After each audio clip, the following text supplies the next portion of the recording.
कौन कहता है आसमान में सुराख नहीं होता। एक पत्थर तो तबीयत से उछालो यारो। नामुमकिन कुछ भी नहीं है, इस बात को दशरथ मांझी ने सही साबित किया। फ्रेंड्स, आजकल लोग सायरा मूवी देखकर इतना ज़्यादा इंस्पायर्ड हो रहे हैं कि उसके रिएक्शन भी कुछ बहुत ही ज़्यादा बेवकूफ़ाना है। क्या कह सकते हैं इसे, बेवकूफ़ाना भी कह सकते हैं और पागलपन भी कह सकते हैं। कुछ बहुत ही कम उम्र के बच्चे जिनका करियर बनाने का समय है, वो अपने कपड़े फाड़ रहे हैं वहाँ पे मूवी हॉल में खड़े होके। कुछ ऐसे फूट फूट कर रो रहे हैं जाने पता नहीं कौन सी बड़ी ट्रेजेडी के शिकार हो गए।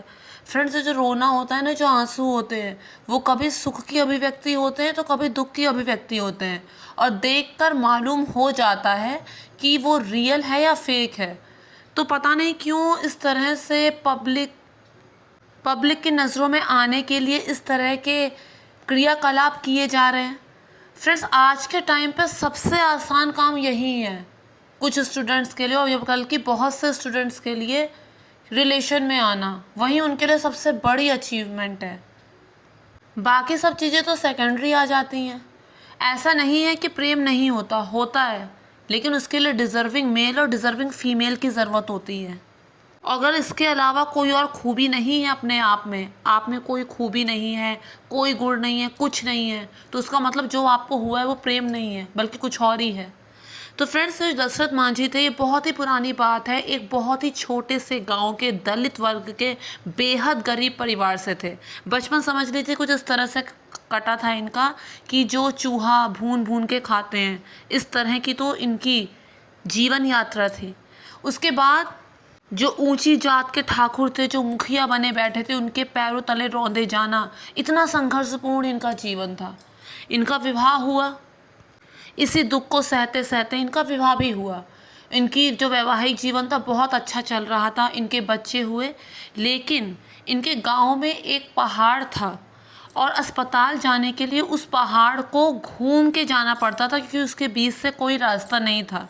और ऐसा बहुत बार हुआ था कि अस्पताल जाते जाते ही मरीजों की मौत हो गई, लेकिन जब तक समस्या अपनी नहीं होती किसी का ध्यान नहीं जाता।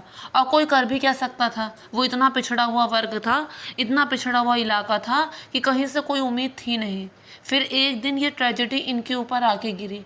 इनकी जो पत्नी थी, उनका पैर फिसल गया, बुरी तरह से ज़ख्मी हो गई, खून से लथपथ थी, और इसने अपनी तरफ से पूरी कोशिश की, दशरथ मांझी ने, उन्हें अस्पताल पहुंचाने की। और वो लोग अस्पताल पहुंचे भी, लेकिन डॉक्टर ने कह दिया कि अगर आप थोड़ी देर पहले इन्हें और ले आते तो इनकी जान बच जाती।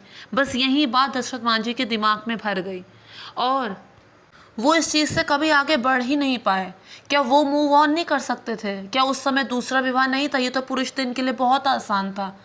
लेकिन इनका प्रेम प्रेम था, ठरकीपना नहीं था। बहुत से लोग कहते हैं, हम लोग जब छोटे छोटे तो हमने बहुत सुना था कि जो शाहजहाँ था उसने ताजमहल बनवाया था। 22 वर्ष लगे थे ताजमहल को बनने में, 30,000 मजदूरों ने उसमें काम किया था, खूब सारा करोड़ों रुपए लगे थे उससे बनवाने में। शाहजहाँ ने क्या किया था ऐसा? और ताजमहल को भी प्रेम का प्रतीक कहा गया था, क्या ऐसा किया था? अब हम जब बड़े हो गए हैं, हमने पढ़ा है, सुना है, जाना इस बारे में, तो मुमताज़ महल की जब मृत्यु हुई थी ना, तो उनकी उम्र मात्र 18-19 साल की थी। और मृत्यु क्यों हुई थी? क्योंकि वो अपने 19वें बच्चे की डिलीवरी कर रही थी, तब उनकी मृत्यु हुई थी। तो शाहजहाँ का प्यार किस हिसाब से प्यार था? प्यार था कि एक ठरक थी, कि एक दिमाग में जानवर उसके घुसा हुआ था जिसने उसकी ज़िंदगी को इस तरीके से रौंद दिया, और बाद में उसके नाम से मकबरा बनवा दिया। लेकिन दशरथ मांझी ने क्या किया? उसने सोचा कि जो मेरी पत्नी के साथ हुआ वो किसी और इंसान के साथ ना हो। मैं उसी की याद में ये पहाड़ चीर कर एक रास्ता बनाऊंगा, क्योंकि आज अगर इसके बीच से रास्ता होता तो वो मेरे साथ होती, वो जिंदा होती। ये अकेला आदमी लेके हथौड़ा जुट गया। रात दिन इसने वही काम किया। इसके बच्चों को इसके पिता ने पाला, इसके बच्चों को आगे इसके पिता ने बड़ा किया। रात दिन वो इसी काम में लगा रहा। एक टाइम तो ऐसा भी आया कि उसके पैर में सांप ने काट लिया। अब उस टाइम पे वो क्या करता, अंगूठे में सांप ने काट लिया और अस्पताल जाते तो इसकी मृत्यु निश्चित थी। इसने क्या किया, फ़ौरन अपना अंगूठा ही, हिम्मत करके अपना अंगूठा ही काट के हटा दिया। है और किसी में इतनी हिम्मत। जैसे जैसे साल दर साल बीतते गए इसके दिमाग में सिर्फ एक ही बात थी कि काम पूरा होने से पहले नहीं मरना है। उसी टाइम पे ऐसा हुआ जब 10 साल हो गए इसको पहाड़ तोड़ते तोड़ते, तो वहाँ पे इंदिरा गांधी की रैली गुजरी। अब इसका जो परिचय हुआ था एक पत्रकार से हुआ था, जो उस समय कोई बहुत नामी गिनामी नहीं था, लेकिन जब वो इस तरह से उसे पहाड़ तोड़ते देखता तो उससे बातचीत आदि कर लिया करता, तो उससे इसकी दोस्ती हो गई थी बीते कई सालों में। तो उसी ने इंदिरा गांधी से इसका परिचय कराया और इसने इंदिरा गांधी से अपनी बात रखी कि रास्ता तो मैं बना लूँगा, बस सरकार से अगर मदद मिल जाए तो पक्की सड़क वहाँ बन जाए। हाँ, सरकार ने मदद की, पैसे दिए तो, लेकिन पैसे इस तक पहुँचे नहीं। वो जो मुखिया था वो पैसे उसने हड़प लिए। जब इसको इस बात का पता चला तो वो दिल्ली जाने के लिए तैयार हो गया कि वहाँ जाके मैं सरकार से बात करूँगा, लेकिन उन लोगों ने इसे रेल पे बैठने भी नहीं दिया। पैदल ही चल पड़ा, पैदल ही दिल्ली चल पड़ा। वहाँ पहुँचा, सरकार के पास अपनी बात रखी तो सरकार ने कहा कि पहले ही पैसा अदा हो चुका है, पहले ही पैसा अदा हो चुका है, ये खाली पैसे हटने के तरीके हैं। इस तरह से इसकी बात को नहीं महत्व दिया गया और उसको वहाँ से भगा दिया गया। अब उसने यहाँ से उम्मीद छोड़ दी, लेकिन फिर उसकी पत्नी जो मरकर भी उसके अंदर जिंदा थी, उसे ऐसा लगा कि वो खुद उससे प्रेरित कर रहे हैं कि बस इतनी सी ठोकर में तुम हार गए, जो काम लिया है हाथ में उससे पूरा करो। उसके बाद ये गांव वापस लौट आया और फिर से इसने पहाड़ तोड़ने का काम रात दिन शुरू कर दिया। अब और लोग भी इसके साथ मिल गए कि ये पागल नहीं है, ये जो कर रहा है हमें भी इसका सहयोग देना है। रात दिन लोग उसके साथ काम करने लगे, लेकिन कुछ लोगों से वो भी नहीं देखा गया। मुखिया ने फिर इसके रास्ते में टांग अड़ाई और उसे पुलिस से ये कह के पकड़वा दिया कि ये जो है वन विभाग की संपत्ति है, ये पहाड़ काट रहा है, पत्थर बेच रहा है, ऐसे झूठे झूठे नाम उस पर लगाए। उसने सोचा कि अब तो ये काम मैं पूरा नहीं कर पाऊंगा, पता नहीं कौन कौन सी धारा लगाकर मुझे जेल में मरते दम तक बंद रखेंगे और शायद ये काम पूरा होने से पहले ही मैं मर जाऊंगा।